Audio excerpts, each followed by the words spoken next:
হয়েছেন। সালাত আদায়ের সময় তার মনে নোংরা সব চিন্তা ঢুকে পড়ে। এখন আমি কি করব?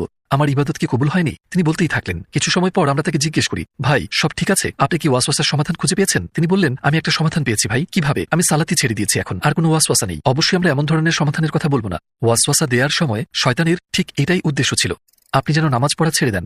প্রথম ধরনের ওয়াসওয়াসা নিয়ে শুরু করা যাক। ইবাদতের সময় যে ওয়াসওয়াসা দেওয়া হয়ে থাকে, সালাত বা অজু, উদাহরণস্বরূপ সূরা আল ফাতিহা পরিচিত নাকি পড়িনি, অতিরিক্ত সূরাটি পড়া হয়েছে তো, এগুলো শয়তানের পুরনো অস্ত্র। একটু ভেবে দেখুন। সবাই ভাবছেন আমি কি তৃতীয় রাকাতে আছি নাকি চতুর্থ রাকাতে? সবারই এমন চিন্তা আসে, তাই না? এতেই কি প্রমাণ হয় না যে আমাদের একজন চেনা শত্রু শয়তান আমাদের মস্তিষ্ক নিয়ে খেলা করছে? জেগে উঠুন ভাইয়েরা আমার, জেগে উঠুন। শয়তান নামক এক সত্তার অস্তিত্ব রয়েছে। শয়তান ক্রমাগত আমাদের নিয়ে খেলছে। তাহলে এখন সমাধান কি? এর সমাধান একেবারে পরিষ্কার ভাই। প্রথমত আপনাকে এটা বুঝতে হবে যে শয়তান আপনাকে এই কথাগুলো বলছে।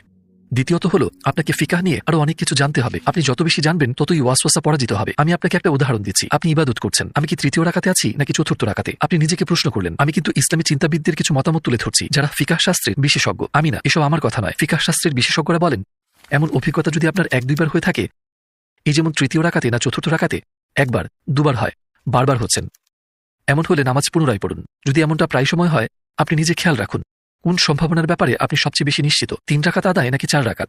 যেই সম্ভাবনার পাল্লা সবচেয়ে বেশি ভারী মনে হবে সে অনুসারে এগিয়ে যান। আর যদি আপনি নিশ্চিত হতে না পারেন 3 না 4, তখন আপনি সবচেয়ে ছোট সংখ্যাটি বেছে নিন। তাহলে আপনি 3 রাকাত বেছে নেবেন। ধরা যাক আপনি সত্যিই কম রাকাত আদায় করেছিলেন, তাহলে আপনার সালাত ঠিক থাকলো। আপনি